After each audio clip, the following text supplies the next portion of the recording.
What's the best SUV for Uber drivers? Is it the flashy Toyota RAV4, the spacious Honda CR-V, or the surprisingly fuel-efficient Hyundai Tucson? Well, I didn't guess. I tested.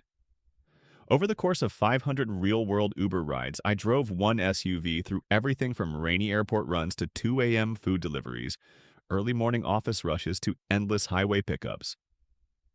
After hundreds of rider ratings and thousands of miles on the road, I found out which SUV truly gives you the best mix of comfort, fuel savings, passenger approval, and long-term reliability. And today, I'm sharing it all with you. If you're thinking about doing Uber, Lyft, or any rideshare work in 2025, trust me, you're going to want to hear this before you buy. Let's start with a question. Why SUVs in the first place? Why not a small sedan or compact hybrid? That used to be the right answer, when rideshare was just a cheap ride. But today's customers expect more. They want comfort, space, smooth rides, and features. Post-pandemic, people care more than ever about air circulation, legroom, and how clean a vehicle feels. And if you've ever picked up a group of three with airport luggage in a small sedan, you already know. It's a losing game.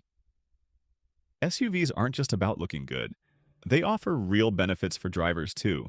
Higher seating, better visibility, and more control in traffic or bad weather. That's why I picked 5 of the most recommended SUVs and tested them across real rides with real passengers in real driving conditions. And what I found may surprise you. To rank these SUVs fairly, I created a scoring system based on 6 categories that actually matter to full-time drivers. First, fuel efficiency, because profit margins depend on mileage. Second, passenger comfort, legroom, cabin noise, seat quality, and rear vents. Third, cargo space, because you never know when you'll need to fit 3 bags, a stroller, or a box of party supplies. Fourth, ride quality, how smooth the experience feels for both you and your passengers. Fifth, maintenance costs and downtime, because time off the road is money lost. And finally, driver tech, tools like Apple CarPlay, 360 cameras, blind spot sensors, and lane assist that help you stay efficient and safe during 10-hour shifts. So, let's get into it. Coming in third place is the 2025 Honda CR-V Hybrid. This SUV is incredibly fuel efficient, averaging 40 mph combined. And that's real-world usage, not just the spec sheet. Passengers loved how quiet and smooth it was, and the backseat legroom drew compliments, especially from taller riders. With nearly 40 cubic feet of cargo space, I had no problem handling airport trips with 3 large bags and a carry-on. The ride quality felt premium, even though the CR-V isn't marketed as a luxury vehicle. The biggest downside? The infotainment system felt dated and occasionally lagged, which was frustrating when trying to change destinations quickly. Also, the hybrid system sometimes made odd noises at idle. Not a deal breaker, but riders noticed. On the plus side, I barely needed any maintenance in 500 rides, which made it one of the most stress-free vehicles I've ever used. In second place is the one that surprised me most, the 2025 Hyundai Tucson Hybrid. I didn't expect much, but after a few weeks of driving it, I was blown away.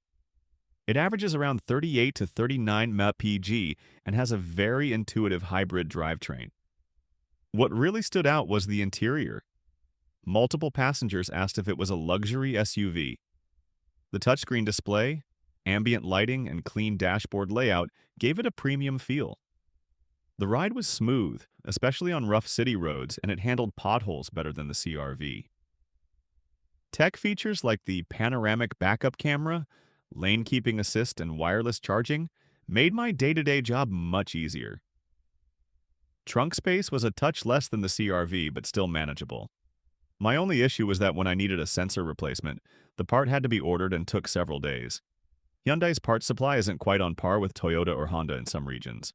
But overall, this SUV delivered a fantastic rideshare experience. Now for first place, the undisputed champion of rideshare SUVs after 500 rides, the 2025 Toyota RAV4 Hybrid XLA. This vehicle wasn't just efficient, it was flawless. I averaged 41 miles per gallon, And in 1 week, I drove over 600 miles on a single tank. That kind of fuel economy changes everything when you're trying to maximize earnings. But fuel efficiency wasn't the only thing that made this SUV shine. Riders consistently complimented the comfort. The rear seats had adjustable recline, soft cloth upholstery, and dedicated air vents. Small things that made a big impact. It also had one of the most spacious and accessible trunks with hidden storage compartments beneath the floor. Ride quality was superb. It wasn't flashy, but it felt controlled, quiet, and predictable. Perfect for city driving. The tech was solid, not cutting edge, but functional. And here's the best part. In 500 rides, I didn't have a single breakdown or issue, just a routine oil change and tire rotation. That's peace of mind. And because it's a Toyota, resale value remains strong. I could sell it tomorrow and get back 85–90% of what I paid. Now let's talk about what didn't make the list and why. The Mazda CX-5, while stylish and fun to drive, had a tight back seat and less cargo space, which led to lower passenger satisfaction. The Kia Sportage was decent, but ride quality was inconsistent. Passengers either loved it or hated it, depending on the road. And yes, I tested a Tesla Model Y. While the all-electric aspect was appealing, charging downtime, high repair costs, and a stiff suspension made it impractical for high-volume rideshare work. Until charging infrastructure improves and downtime shrinks, electric isn't quite there for the daily Uber grind, at least not yet. So which one should you actually buy? If you want a stress-free, ultra-reliable vehicle that holds its value, go with the RAV4 Hybrid. If you want a more luxurious feel and love technology, the Hyundai Tucson Hybrid is your car.